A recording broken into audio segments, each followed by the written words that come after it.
We have so much information in our recordings and our music. This specifically goes for pop. There's so many elements going on.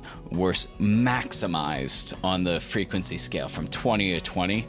These are the elements that are going to keep the listener engaged when the sound is so full that like we can't expand more on the sonic frequency end, but we can expand on engagement, left first right, front first back, that kind of stuff. If we get into like the Atmos or like any like spatial audio thing, these are the elements that like if you get a track, you're like, oh, I want this to fly overhead. Most likely it's going to be ear candy.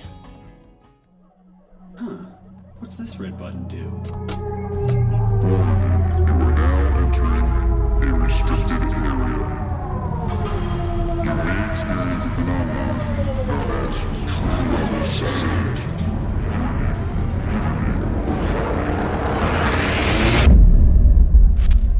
Let's rock.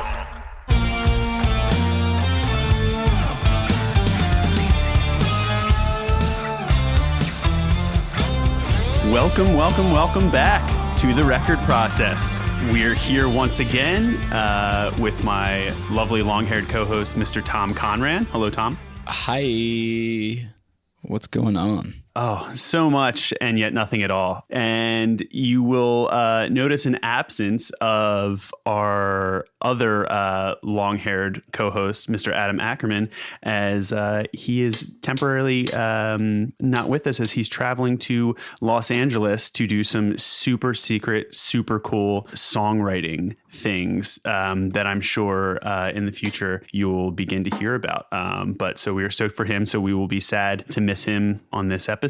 Sometimes the gig calls, right, Tom? Sometimes the gig does indeed call. And it has for him, and we are stoked. But this gig has called us back for part 4 of our series on mixing, and it's going to get weird and wild.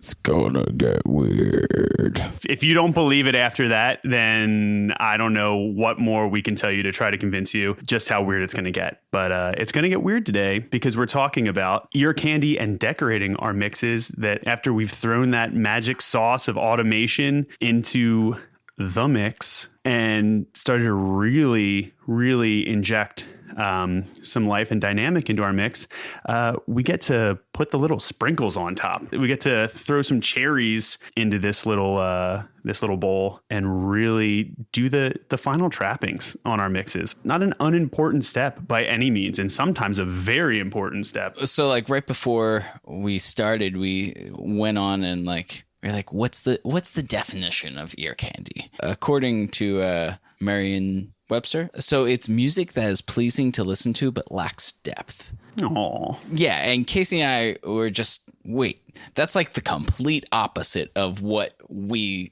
thought. It's a different ear candy. And so we wanted to make that distinction right off the bat because, that's not the ear candy that we're going to be talking about here. We're not talking about some really vapid disposable nonsense that nobody cares about and doesn't excite us. It's the candy that you enjoy, not the candy that is just candy. Right. It's the candy that's more than candy. It's the candy that sticks out, It's that one piece where you're digging around and you're just kind of one at a time, mindlessly eating. And then you get to that one, you're like, what the hell is this? That's the candy that we're talking about, but in the sonic sense, in the sense of how that applies to the songs that we've been putting together all season long as we follow this process down. And now we're getting to the end, and this is where we start injecting some of those things, or depending on who you are, you might have a different term. Sometimes we call it decorating, throwing some little ornaments or little flourishes around that continue to bring things up. So if you've noticed a trend here, yes, it is such. It's, hey, let's get this to a place where it's great. And then let's make it even better. Keep raising the bar. And a lot of these steps as we get to the end of the mix process are sometimes the things that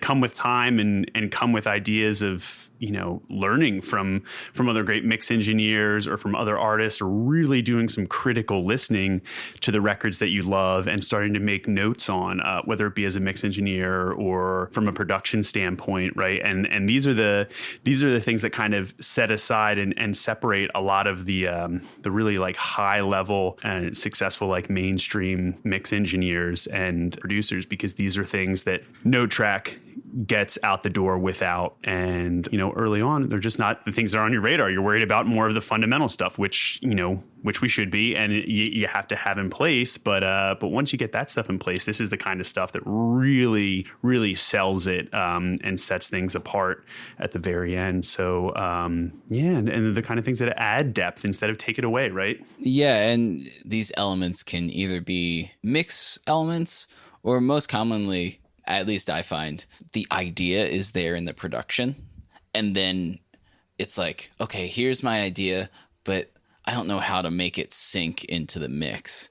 And then like the mix engineer's job is to figure out how to make that production element that is this really cool thing that does the ear candy thing, but make it live in the same universe as the rest of the mix. You might be talking spatially, right? So you want to, if you've set up like a really ambient environment with, the room sound or like chamber reverb sound that your drums are sitting in, right? Maybe trying to place another little percussive thing in that same universe, even sometimes by sending it to that same reverb, right? Or things that kind of take an idea and embellish it so that, it gives someone, puts up like a really tiny little red flag at like a transition point or whatever, or maybe something to keep a verse a little bit more interesting so that, it doesn't feel too long and keeps kind of like hitting you with the 1-2 from both sides, both ears, and keeps you bouncing back and forth. We have so much information in our recordings and our music. This specifically goes for pop. There's so many elements going on. We're maximized on the frequency scale from 20 to 20. These are the elements that are going to keep the listener engaged when the sound is so full that like we can't expand more on the sonic frequency end, but we can expand on engagement, left first right, front first back, that kind of stuff. If we get into like the Atmos or like any like spatial audio thing, these are the elements that like if you get a track, you're like, oh, I want this to fly overhead. Most likely it's going to be ear candy. Right. Yeah, that's going to be like the last little bit of a move. And we'll get to this at the end too. Sometimes it's not like a specific sound, but it's maybe like a very specific automation move that almost starts to get, we'd classify as like an ear candy kind of dance, right? And you might be getting, some really dense productions, right? If you're just mixing it, or if it's something that you've done, you might have really done your best to fully fill out and flesh out that arrangement, and you might kind of sit back and be like, there's no space in this, right? As the TLA, I think I just recently heard him say this in an interview, and I was like, damn, this phrase really speaks to me on multiple levels. But he's like, yeah, it's like you got 10 pounds of salami and you're trying to put it in a 5-pound bag, Oh yeah, no. that's both gross and so on brand for him as well. In that moment, I was like, yes, that's definitely accurate. But so maybe you're in that space and you're already feel like you're trying to like trim the fat and get everything to fit in there nicely. And you're like, well, why would I try to add more? That might actually be the exact reason why you need something to break up that, that fullness and that richness. And also it might be a situation where you need couple breaks. That's when you kind of get to the end and you start to ask yourself, why is this important, right? If a song's already filled out and already has a really cohesive arrangement and the production's really well done, and or does the track even call for it? Should we even be worrying about it? And those are two really good questions that I want to get into. So Tom, why would it be important? If we're dealing with a modern mix type scenario, you get into the idea of like in digital, everything's like clean and sterile, and you're looking to get the magic of the take. Now that being said, I feel like you can still have that magic and imperfection and color and that movement in digital. It's about getting the take, but if like it's not there, if it's just like a amp sim guitar cut to the ones and just like right on the money. Right. The ear candy is like filling that space of what would be that imperfection, that color, that like little like on the guitar as you switch between notes, or like the missed hit on the drum that sounds crazy or has a subtle weird overtone ring to it for some reason, but it's character for days. Yeah, it's what Phil Nicolo once referred to, who, for those of you that don't know, definitely Google Phil Nicolo, Philly producer, very influential in that circle for decades and decades, and started Studio 4, which is where our friend Will Yip now produces out of, and but he once referred to it as eye pokes, where it's so easy to restrain everything, control everything, get it so perfect, so to speak. But it sometimes, like, what the charm of some of those old recordings is that the gear was kind of shitty. There might be like a little distortion or a little pop or click in something, and you might not even know that it's there upon listening to that track. But that's what keeps like the left side and the right side and this track to this track just a little different. I mean, hell, anybody that's mixing with, the console emulation plugins, right? Like whether you're using the Slate stuff or a lot of other plugin makers, Brainworks or the Plugin Alliance. Yeah, everybody has their own version. There's a reason why you can literally put those emulation plugins on every track, and it's actually emulating the subtle differences from one track on a console to the other, because all of them wear out differently and over time age differently. Even just like everybody, if you walk into a large commercial studio, they have like an old analog board or racks of analog gear. The engineer that's there will probably know, oh, that pot's dirty. So sometimes you get this little like scratching, you get to break up, so I have to push it, way like beyond that and dial back the input gain, or this channel on this console actually like does this weird distortion thing, but I kind of love that, and so I want to use it. And when you go in the digital realm, you don't always get those imperfections. Back then, nothing was like as controlled and so you could keep everything squashed down, and you can get those eye pokes. So that's kind of what almost some of these little ear candy moments can start to turn into. And maybe it's like a little another little element, little audio clip, little sample, little piece or fragment from somewhere else in the song, but you reuse it and repurpose it, and it just does a subtle little thing that the sum of all these little micro movements and shifts keeps the listener kind of dancing and surprised. And the one counterpoint that I just want to add to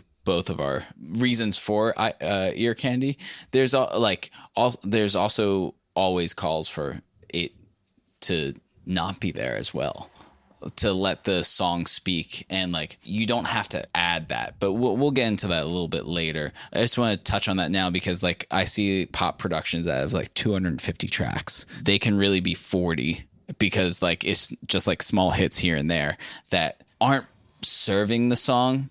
They're serving the producer rather than the song, so that I feel like walking that line of what does the song mean, what does the song do, what would serve the song best versus what would be ego. Yeah, no, totally. And realizing that if you're putting something in there, that you're kind of doing it for a reason. And if you're trying something just to try it, great. We, always highly encourage that, right? Because that's how you stumble on to new things that become part of your, signature sounds, productions, whether it's mixes or even, from the bottom up as a songwriter, things that you try. But in this case, yeah, it might even sometimes boil down to the juxtaposition from one section to another and knowing when to use it and when not to, maybe the absence of it in an otherwise extremely dense track that's overwhelmed and chaotic. Is the ear candy itself. Is the ear candy, because everything just thins out, and you're diving, into a swimming pool and then you're underwater and it has a completely different feel.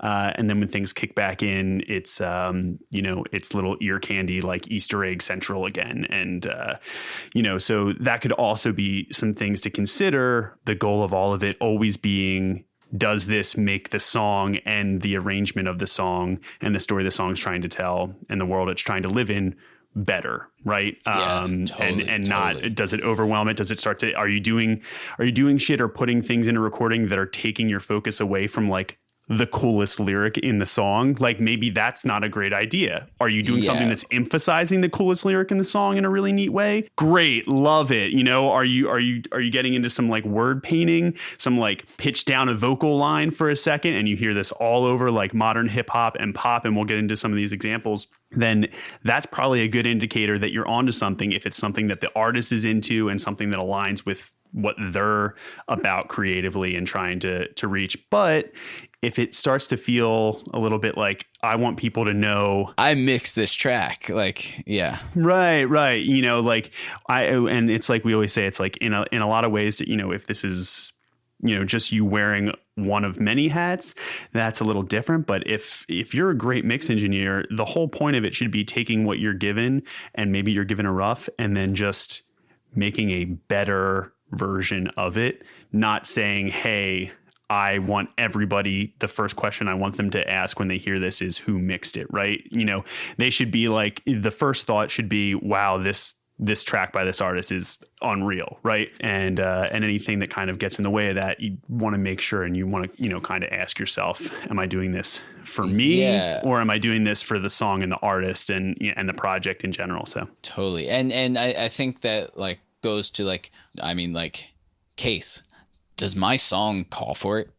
Or like, how do I know as an artist, like, where am I at in the point of asking, does my song call for it? Is it a call that I make, or is it a call that the mixer makes? Like, how do you handle it? Because I have a series of questions that I always love to ask clients on like this type of thing, but I'm curious where you approach it from. Yeah. Well, you know, we were just talking this, and especially within the context of the whole mix portion of the process, referencing is so highly important, both from an inspiration standpoint, but also from a communication standpoint with the client or with the artist, right? To make sure you're on the same page, right? So, you know, the first thing I say is, hey, if the references you sent me or the things that we've talked about along the way, maybe while we were writing the song, maybe while we were tracking the song, you know, if those references are making use out of some of these techniques, and that's a big part of the sound and a big part of the presentation,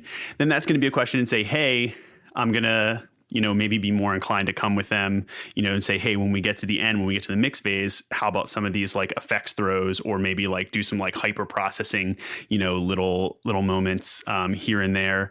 And I'd be more inclined to throw those out and see if they're interested in it. Whereas if it's a like 3-piece rock band that just sounds like the White Stripes, I'd be a little bit less to be like, hey, like what if we did this like really crazy, like kickflip delay style thing.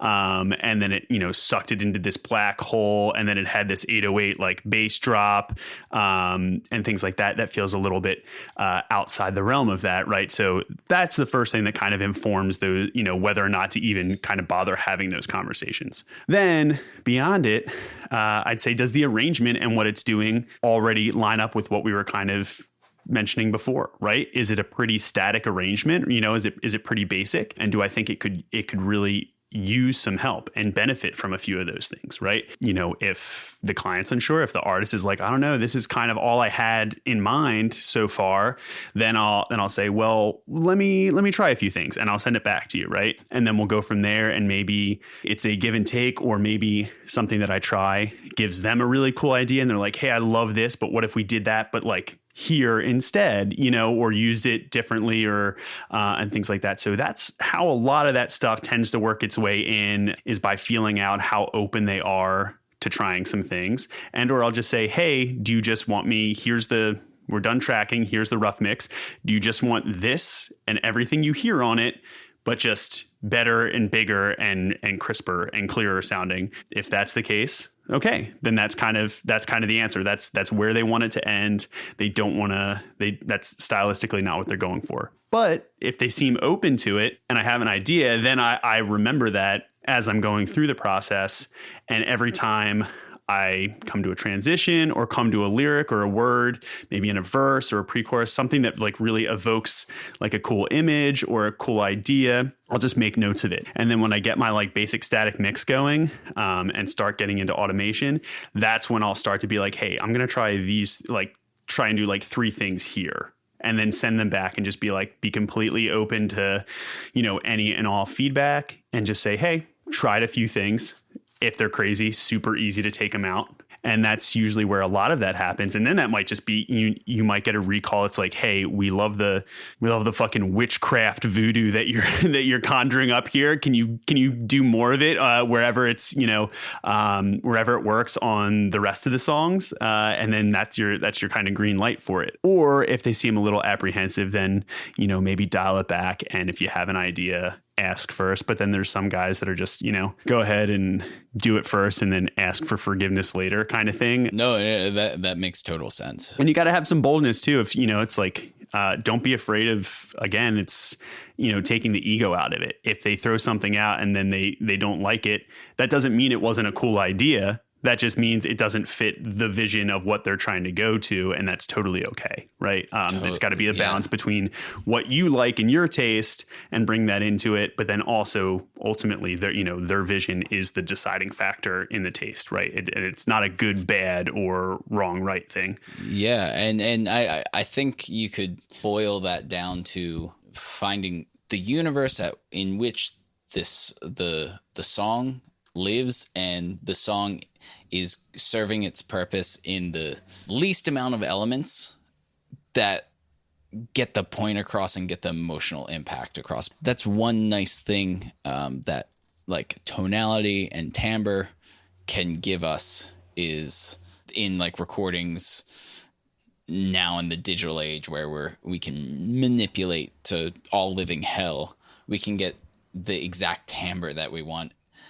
And I feel like that is once we establish that, I feel like the ear candy just like lays in if it needs to, that type of stuff. Again, all about the song, all about the lyrics, all about what's the smallest amount of material that we get the point across on the song, and then go from there.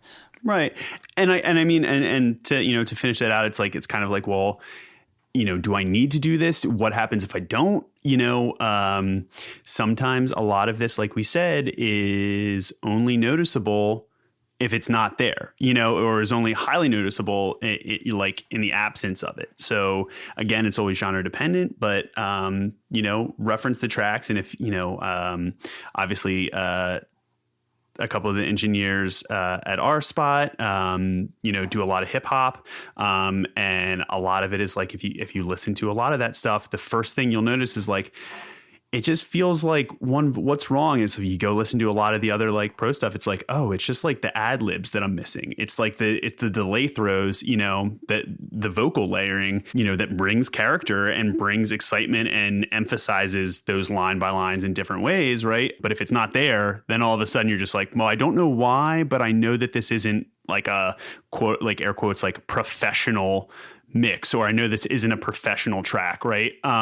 So, you know, also like kind of go side by side. And if you sit down and listen to something and you're not immediately convinced that this is super real and like a quote unquote, you know, it's hard to quantify this or put it into words sometimes, but I think everybody kind of innately knows, regardless of your experience level or background in making music, you can probably listen to something and most people will be like, yeah, I'm convinced, you know, and you, or be like, yeah, I don't know. It sounds like a local band, you know, sounds like a demo or whatever. And they might not phrase it, or articulate it in the same way, but I think innately everybody knows it's like, that's kind of this, like, if you're getting hit emotionally and sinking into the song, even if you don't like it, you know, say metal's the furthest thing from your radar, you could still listen to a high level, like very, you know, you could still probably tell the difference between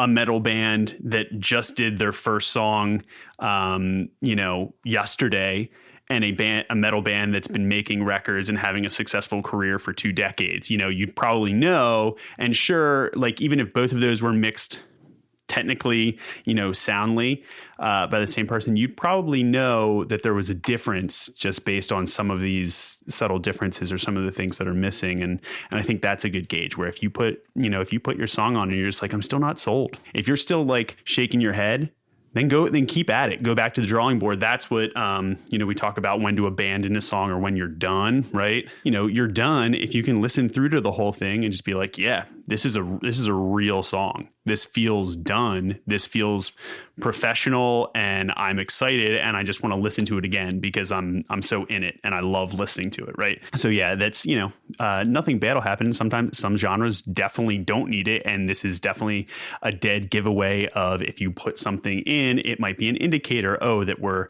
doing a little genre bending. We're okay with, experimenting on that world and putting some weird sounds and stuff around things.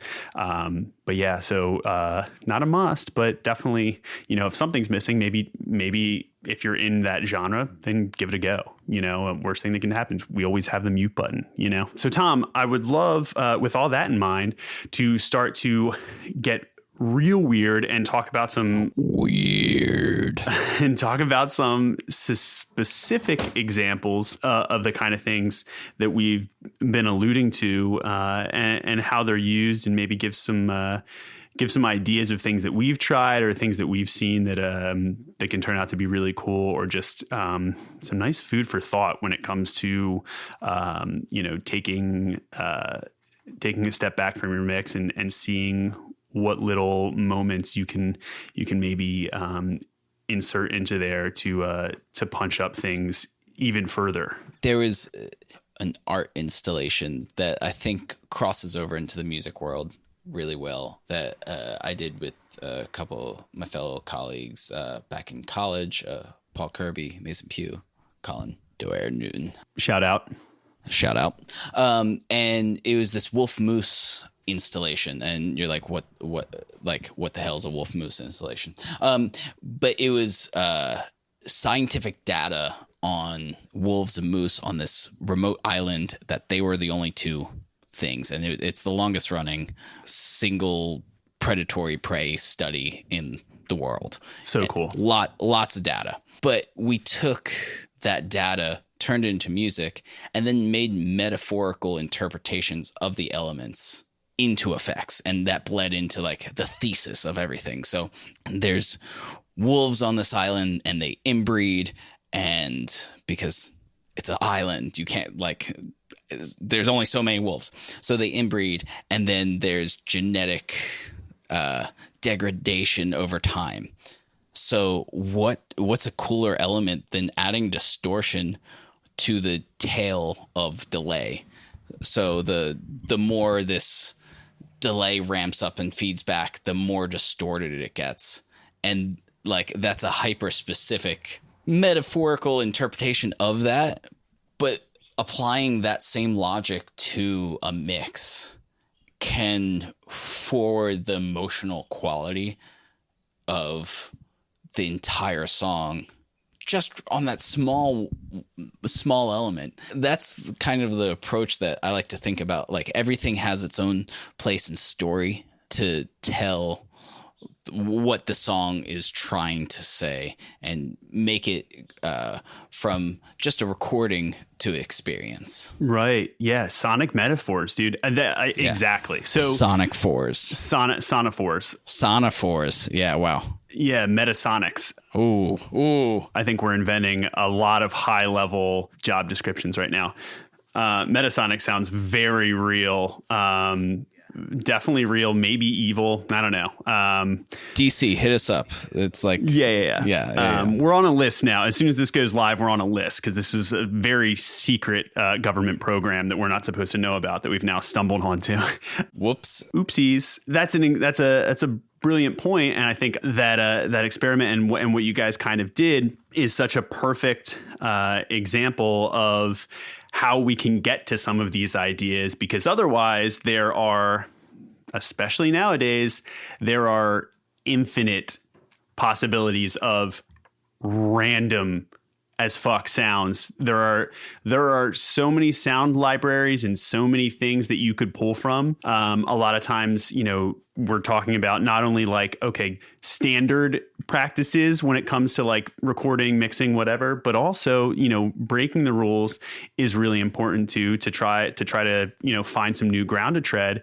But where do you start? Right. And that's maybe sometimes the hardest part, just like we talked about, some of the first episodes at the beginning of this, of this season. We talked about finding inspiration and starting to put like the pen to the paper and coming up with some idea or vision of a story and of an emotion and that you want to bring into focus, right? And there are infinite amount of stories and peoples and ways to do that. So you got to start somewhere. And this is a perfect example of finding, okay, cool. I see a thing. It makes me feel a certain way.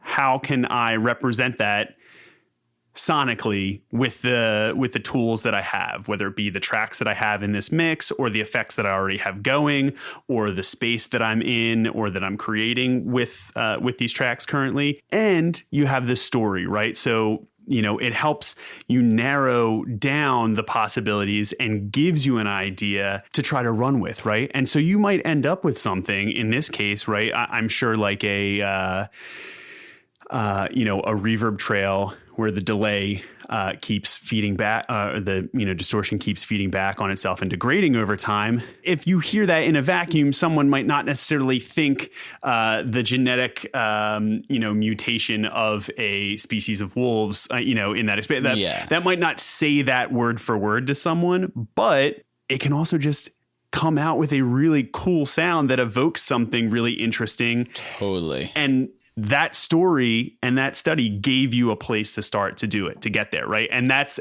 sometimes what we're talking about is finding a lane or finding something that gives you a creative vision and can help you relate it to the track and give you a reason to go try something, right? I'll give you, Tom, we were talking before this, about a project that Tom and I are working on right now. And there's a lyric. How can I say this without giving too much away? There's a lyric that is used differently in the hook of the song, but it also shares a name with a brand of soda, right? In its own way. So it's not necessarily what the song's about, but the way it's phrased kept making me think of this soda, right? So I looked up some ads for it just to get a kind of an old school vibe of like when it first came about and was first released. Some of those things visually were kind of right in line with the hook of the song and the lyrics and the overall vibe of what the song was saying. And so that kind of gave me an idea of, okay, great. Well, now I'm going to go searching for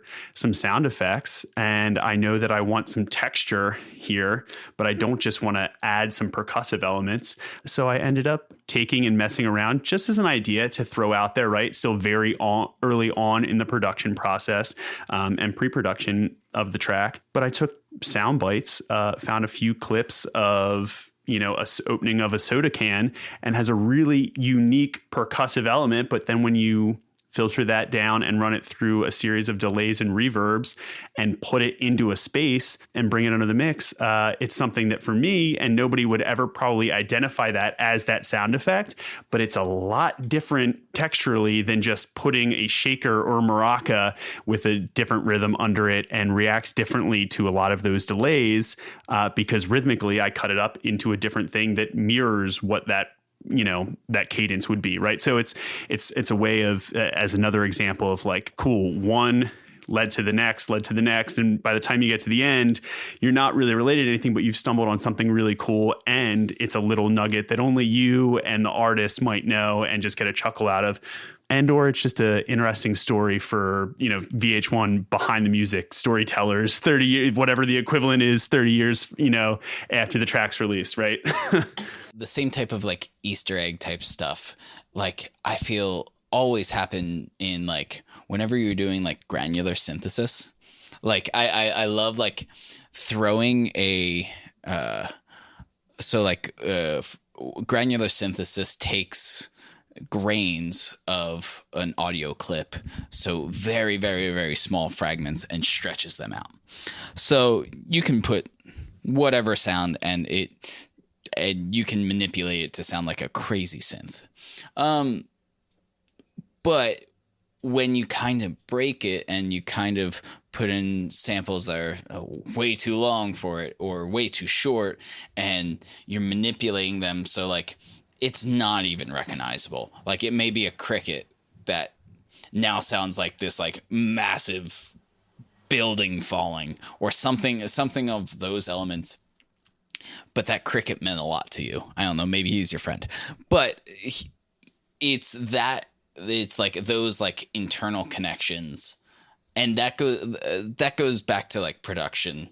And I actually a track that's just got re-released because it got re-recorded is Taylor Swift's Wildest Dreams. Yeah. The drum beat in it is her heart. So like, and it fits the context of the song, and it's the actual recording. Super awesome ear candy. It's a story that the listeners get to engage with and get to retell. And they're like, man, that's Taylor's heart.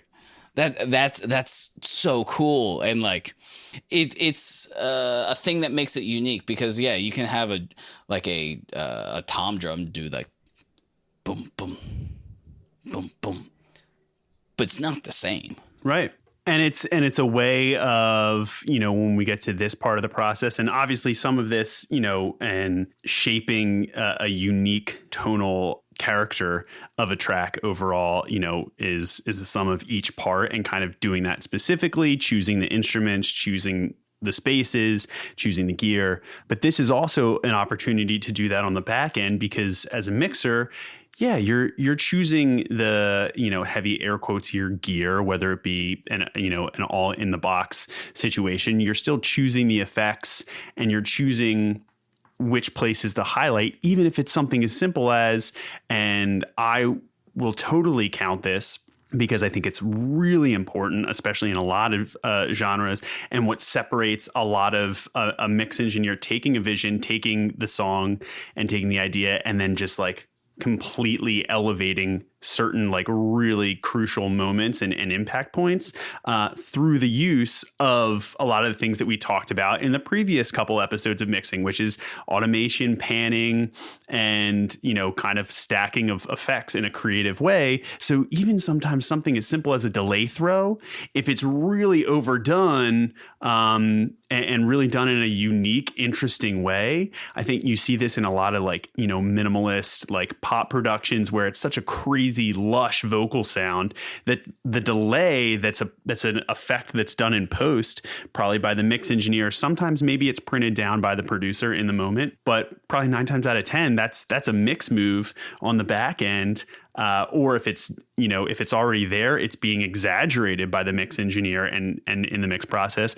That almost kind of counts as that ear candy thing, because imagine what that track sounds like without it, Yeah. Imagine what that Weekend track sounds like without that really 80s sounding lush, huge, like gated verb kind of delay, or like, those plate reverbs that completely transform the track. So in a way, like those unique sounding effects become the ear candy in there, right? Totally. And that kind of goes back to like the what suits the song. Like it doesn't have to be production. It doesn't have to be like little like.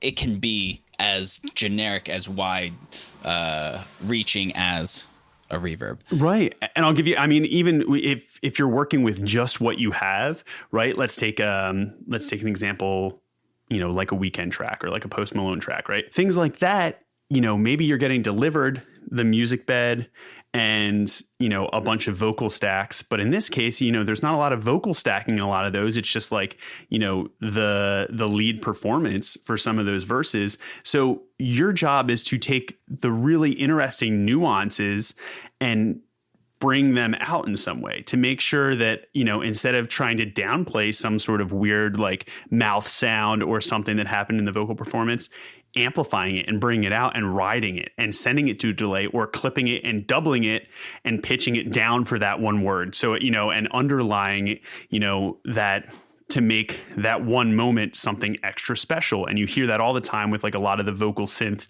type plugins where, people are starting to do that and are emphasizing or de-emphasizing certain words. And that's a huge thing. I love doing this all the time. And in like rock genres and really high energy, tracks like a lot of pop punk and even metal stuff. There are things where sometimes you de-emphasize, where if you're clipping S's or breaths in between phrases down so that the compression doesn't catch them and, it sounds, more natural and controlled.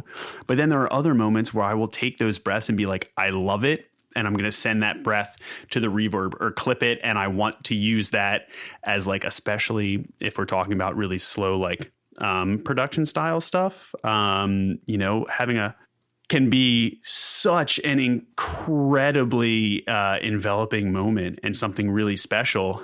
And that might have just come out of, oh, cool. Like when the mix guy got it, he's like, I love that they left the breath in. I'm going to really make a meal out of that, and send that to the reverb and delay and have that be this like overwhelming thing, because it's such a, taking the tension that creates and amplifying it. Right. So that becomes an ear candy thing, even though it was maybe just a regular breath before the line. Right. Totally. On like the hyper tuned vocal, so like a lot of hip hop, a lot of like R&B, that kind of stuff. The one element that like you can play with is time and like comb filtering on the effects and like stacking. So like for a effect to like really stand out and like you can have an echo. Echo's cool. It kind of pushes it back and it like trails off. But like if we're not dealing with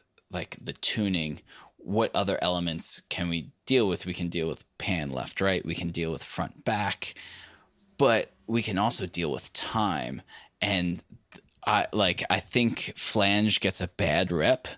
No, say it isn't so.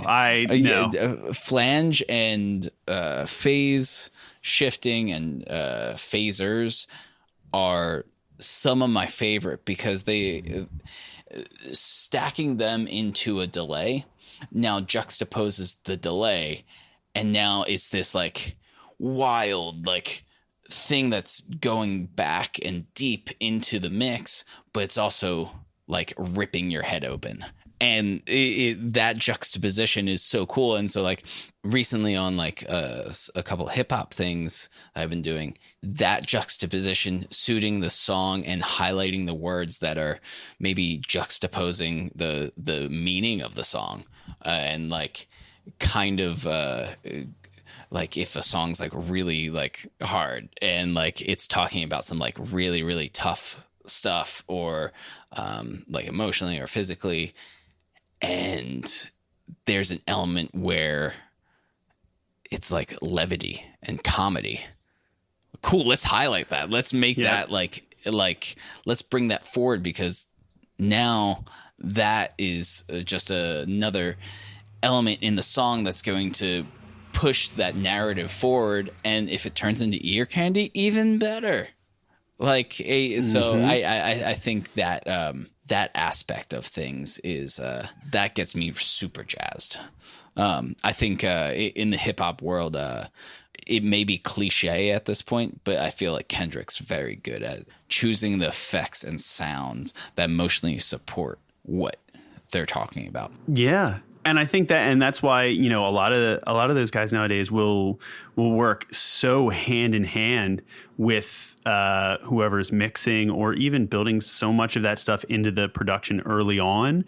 Even if it is a little effect or a little, soundscape piece that just adds to the ambience.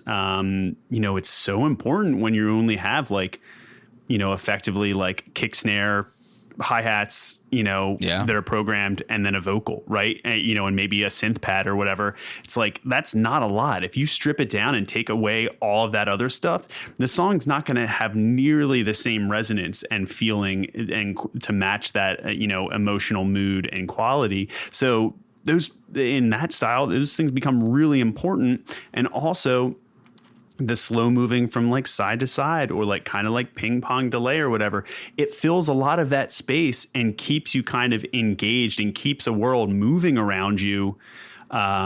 Where the vocal, up the middle is the only thing that's kind of still and holding you in, so it all kind of almost blurs into this world behind it and works so nicely to, in that way, like emphasize that the only thing staying consistent is that kick and the vocal in the center, and so it's really, so you can use it in those ways too. And I think that's a great idea. It's like there are people that like that master this element of that alone and are getting their tracks, picked and their beats over a lot of other producers, because they just know how to like put this stuff in that feels right and brings out something that's a lot more than just cool. That's a great beat, but it doesn't give me anything, Or like, that's a cool preset. The Tool of RC20, Retro Color 20. Yeah.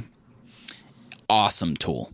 It's a very powerful, has a couple presets, and like it got like real big in the production realm, and it's by XLN Audio, and it's really great. But if you go into, and like, you can click through the presets and you're like, cool, this is a VHS. And like, it gives a pretty good approximation of like what would happen if you send your song through a VHS, but does it call for it? And like, doing things that feel natural and in the universe of the song, I think, is the biggest takeaway. So it's like, what is ear candy? When is ear candy? Oh, how is ear candy? I think like doing like the journalistic approach of like who, what, when, where, why version of that in the song to fit this, and like ask these questions and honestly get to I'll call it the problem behind the problem of like what that is. And well, and even just getting in the habit of, asking yourselves those questions along the way at each stage is going to unlock a lot of creativity, because, the answers that you will come up with for each one of those who, what, where, when, why questions are going to be different in each stage, but are also going to be different depending on who you're working with each time, and are going to be different depending on where you are and what gear, right? The when might be different for a song that has X structure versus a song that has Y structure, so I think it's good. And that's a really great point, Tom. It's, through all of this, trying to get in the habit of always growing, always learning, because you're always changing. So you as a mix engineer, you as a producer, you as a songwriter may have a completely different answer to each one of those questions now than you did 10 years ago, or even maybe a year ago, right? Even maybe like a week ago, based on, who you come in contact with and what you learn and what new things, season your tastes as they come in. So I think that's really important. And that kind of answers the overall idea of, what we're trying to inject at this last phase and those cherries, and where to pull them, and how, what that means to actually like finish off a song in this stage before it, goes out the door. And the whole idea being, again, just like in a recording, just like in an arrangement, you're kind of letting the song be the guide, and you're letting what came before inform where you start to go, and where you keep going, or where that's left off. And in this case, the last thing kind of being that a lot of this ear candy stuff is used to emphasize a lot of the transitional moments, and maybe structurally. So that might be your when or your why, and which gets to kind of the last piece of a lot of these. The why might be the little, you're just somebody that loves hiding those little nuggets in there, right? And maybe that's good enough for you, right? Or maybe you need a bigger, larger, grander reason, or maybe it's something as simple as there's supposed to be this huge buildup in this bridge, and then I need it to explode or feel this grand change, but it doesn't feel like it's growing. I don't feel like enough tension. And then maybe that's the question of like, why don't I feel enough tension? It's like, well, because, there's not enough changing or growing. So then maybe that gets to the last part, which is sometimes a production moment, but also I've gotten to the mix stage and said, hey, this thing that I, thought would sell as far as a transition, I think it could be even bigger.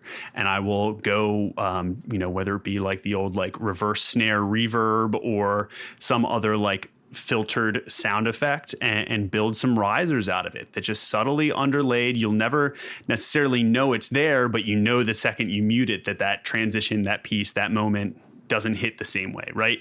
And that can, work in terms of width, depth, the depth of a track and use the frequency spectrum in terms of that as well, right? So, maybe even automating some effects and some filters and EQs and things like that. Some really heavier sound design moments that become these ear candy pieces all to themselves that you miss if they're not there, that it's not to say that it isn't good without it, but it's not the same. And I think that's also, a really, really important idea to think about when you think, is the track done?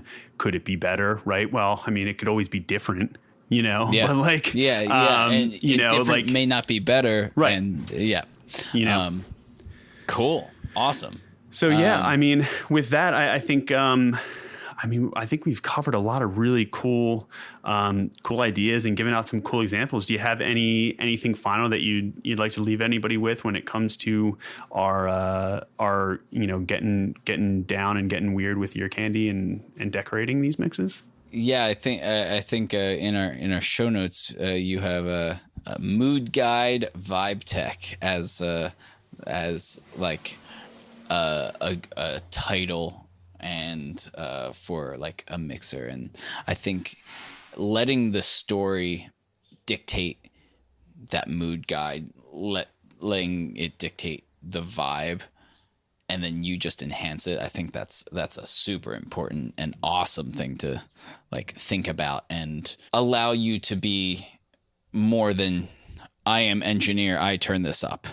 And right. Like it allows you to be creative and artistic, or if you're struggling in like, how do I make this EQ sound musical? Let the story kind of like take you there. Maybe it's a little this, little that type thing. Right. Yeah. Use the Socratic method when it comes to this is such a cool way to grow. And if, ideally, I think everybody, whether you're just starting out in the audio field or songwriting as a musician, or you've been doing it for your entire life, the fact that the quicker you get to a point where you can get yourself unstuck by asking questions and then starting to try answers to them instead of being like, well, I don't know, what is somebody else like, what's the answer here? It's like, it's it's not that I don't still do it. Sometimes it's fun to see what other people are doing. That's how you learn. But the answer, I think there's a huge difference of like, hey, how do I make my chorus vocals sound bigger? Right. Instead of going and typing that into YouTube, if you don't have a friend like Tom Conran or myself, that I would text, right, to shoot the shit on something like that. Instead of going to YouTube, you say, well, what am I working with, right? Okay, cool. Like I have what are the tools at my disposal? Well, I've got the vocal itself, and they gave me a double of it. Okay, I have two of those. Okay, I've got like reverbs and effects. Right? Can I change? What can I change? From before it, or it's like, well, what can I add? Is there something that I can add that I have or that I can get that might do something, subtly to go the extra mile? And I think that's whether you're wearing every hat at each stage. but decidedly the mix stage maybe is sometimes the most important because it's the last chance to elevate the stuff that you've been working all the way through. And maybe there's a thing where you're like, hey, I didn't think until, I thought this transition would work. And truth be told, there have been moments where I was like, oh man, no, this transition, this is the way to go. This is going to hit. And then, I still think I'm like, no, it's good. Right. And then you get to the end and you're just like, I'm mixing This and I'm sucks. like, yeah, it's like, this is not how I drew it up. Yeah. And then sometimes you maybe go into like salvage mode, you're just like, well, how can I make this work? Maybe it's not the original idea, but what am I trying to do with it? Do the who, what, where, when, why, is it not hitting me? Why is it not working? What about it? And then seeing what you have control over. And here is, that last kind of thing, to act as that mood guide and or vibe tech to kind of curate that in every elevated way. I always say it's kind of like the if you're walking into like, I guess, like a new business or whatever it is, it's the difference between, okay, cool, you can sit down, have a seat, we'll wait for you, and or like so I just tried a new barbershop down here in Atlanta, right? So I walk in, fine, nice. Hair looks great, by the way. Oh, thanks. I'll let Pete know at the Commodore. It's the difference between, well, someone will be with you in a second, and walk in. It's like, hey man, you want anything to drink? There's like ice cold beers over there, or, sodas, or there's also like, there's cookies over there. Oh, you fancy. Right. Well, I mean, and again, but that's just an example of, oh, wow, that just took going in and sitting and waiting to, oh, wow, like they're trying, they've thought of some other things and building that into, they've asked themselves the who, what, where, when, why. How as well, like what would someone potentially be into, if they're going to sit here and wait, how can we make that happen? Okay, get a mini fridge and stock it right by there, and this is kind of the same way where it's like, how you want someone to feel, based on the track and what the song's about and where things are going and what's baked into the recording and the mix. How can you make it even larger, right? So and there's a lot of ways, and there are so many more Easter egg ideas, but the whole point being that like each song is its own journey, and you're going to get a different answer for all of them, and not being afraid to ask those questions as you go is the big thing, especially when it comes to these last little flourishes. As a parting note, I think understanding the history of your gear and the history of what makes a space echo different from an echo rec, different from a Binsonet, and how does that, or at least for me, how does that apply? Oh, you getting fancy now. You doing the gear shout out. Yeah. Yeah. It was like thinking granular, like, why was this created? How can that help me tell this story more? And I think like having that toolkit in your head is a good way to start without like just being like, I don't know, I'll throw a delay. Like, why? I just wanted to sneak that in before we wrap this up. No, absolutely. And just like, that's why I say it's like, you're going to learn your toolbox of like, all right, this needs to sound fucked up. What's in your canon of how do I make this sound fucked up? Well, 5 years from now, there's going to be a couple more things in there that that you've tried, that you've seen, that you've been waiting to try, so it's kind of endless possibilities. But you definitely, wherever you are, old, young, new to the game, seasoned pro, you definitely have somewhere to start. You definitely have an idea in there that says, well, I don't know, what could I do to make this sound super weird? I don't know, but there's definitely one thing right now that you can go and try, right? Yeah, exactly. And that's it. And so just go try it. It might suck. It might not fit the song at all, but getting in that habit of not being afraid to go try something and having and formulating an idea and pulling it out of something, some sort of inspiration from the existing track and from this, from the song, and then taking it through those questions and trying something. That's how you get there. That's how anybody out there, your favorite mix engineer, your favorite band, your favorite songwriter, your favorite recording engineer, that's how they're all doing it. That's literally just a bunch of those micro processes and questions that they're answering rapid fire, and they're just not afraid to reach for something. Now, sure, it gets quicker because they know what works and what doesn't for certain things over time.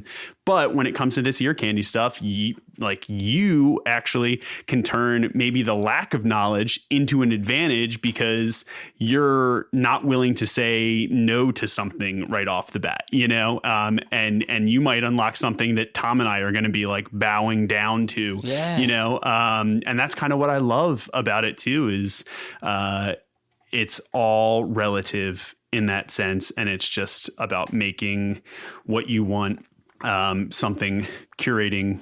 Well, I guess we said it, curating the vibe and curating the vibe. Yeah. Cool.